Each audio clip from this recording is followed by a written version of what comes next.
não tem problema também. Não existe outro valor para esse voto, para esse desafio. Vocês entenderam isso?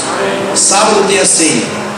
E oficialmente, com material, com o seu pedido que vai para Israel, todo esse material vai ser entregue nas redes oficiais. E lógico que vocês que já estão aliançados vão receber o material de vocês, vão receber o souvenir de vocês, e profeticamente nós já estamos. Eu falo vocês e eu também, porque eu já estou mandando hoje, e vai ser uma bênção em nome de Jesus.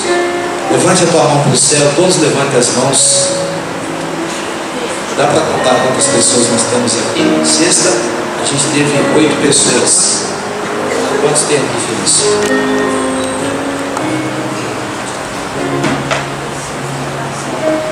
Tem 27.